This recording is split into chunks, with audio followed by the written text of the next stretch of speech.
Halo semuanya, Assalamualaikum. Selamat datang di channel kami. Channel yang menceritakan hal gaib, atau lebih tepatnya kisah-kisah mistis yang pernah dialami oleh seseorang.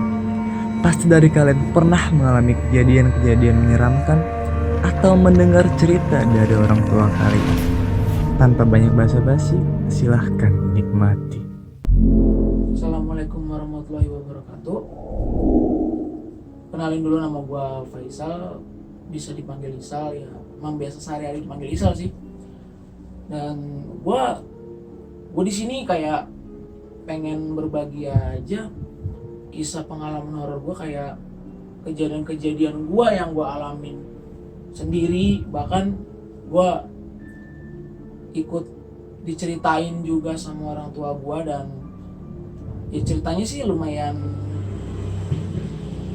creepy sih, kayak wah ini ceritanya kalau orang nggak percaya memang nggak percaya, tapi ini kejadian nyata gitu, nyata real, dan ini terjadi beneran, terjadi di gua sendiri gitu ya kan.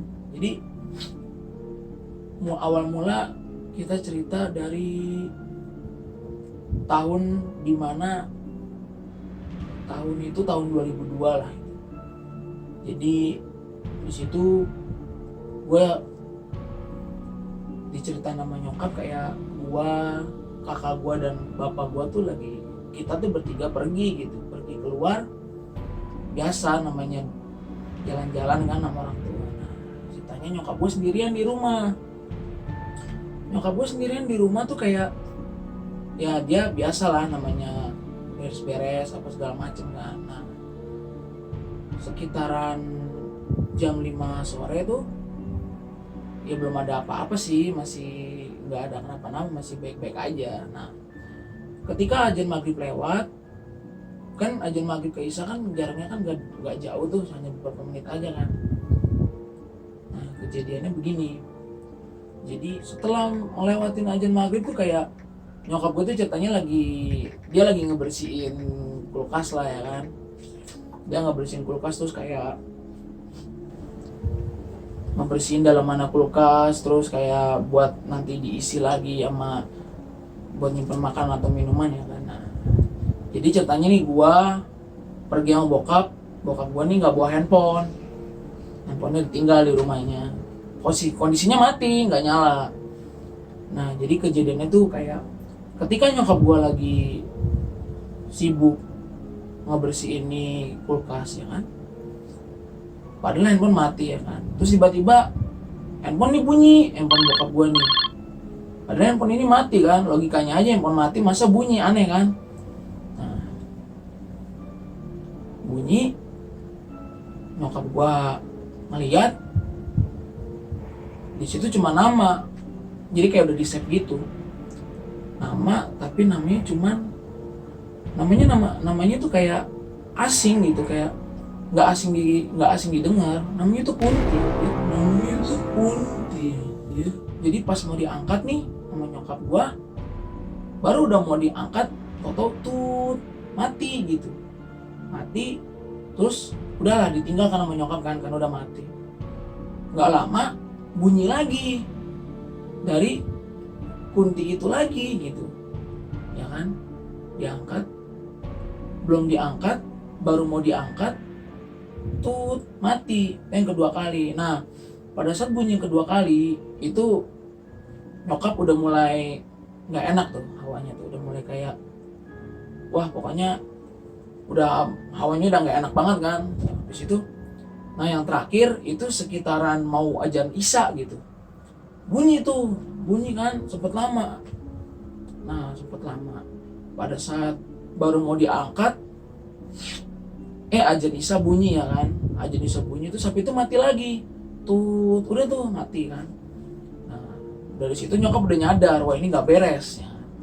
Udah nggak beres, karena nyokap nggak pakai banyak pikir lagi, langsung lari tuh keluar ke rumah tetangga sebelah kan, sambil nunggu gua, abang gua, bokap gua balik nih dari luar.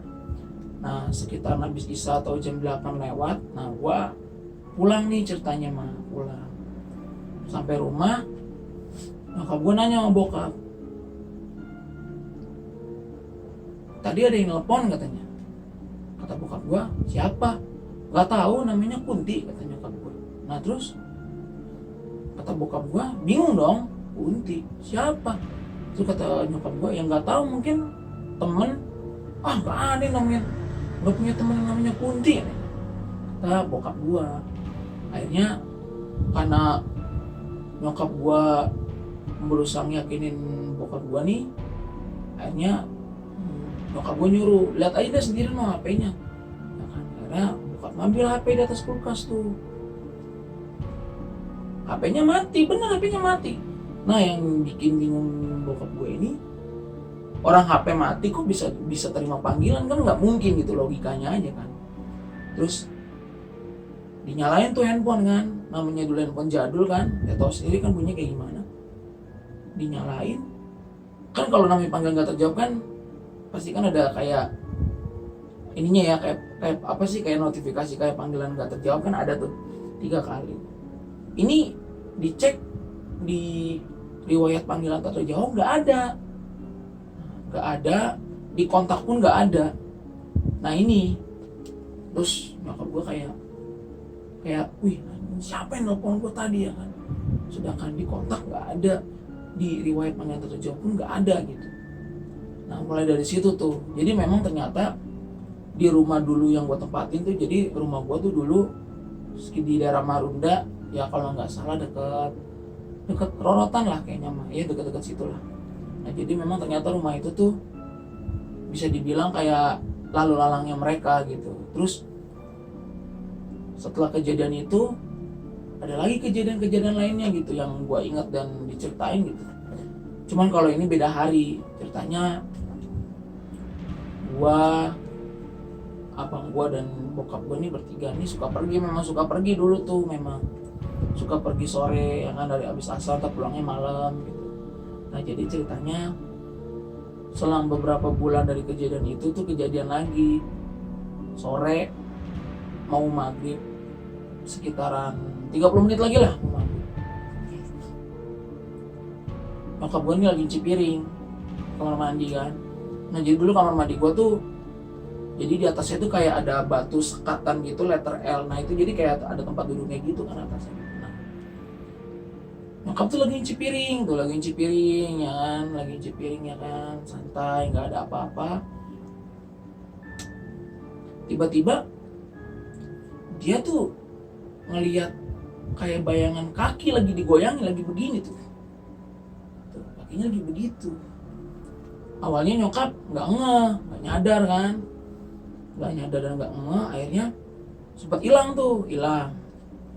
Terus nggak lama ya ada lagi gitu, begini lagi kakinya ya kan, anak kecil.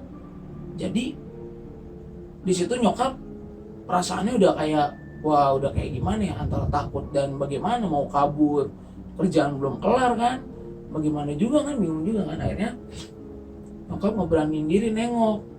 Pas ditengok bener anak kecil, dia pakai celana pendek kayak celana bola, terus pakai bajunya baju kayak singlet begitu ya kan, anak kecil lah sepantaran ya, kalau dilihat mah 5-6 tahun lah dia kayaknya. Dia jadi memang suka di situ. Nah terus kayak ya udah, karena emang dia emang nggak ganggu kan, nyokap cuma ngomong kayak kalau mau main aja, nggak usah ganggu ya kan.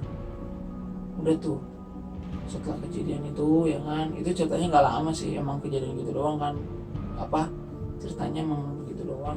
Terus nyokap pun nyeritain ini ke gue tuh kayak dia tuh merasa merinding. Bahkan gue juga pun bercerita sekarang pun gue jadi ikutan merinding gitu, kayak wah gimana gitu, kayak hawanya beda ya. Kalau cerita bohong sama cerita asli ya beda perasaannya pasti kan.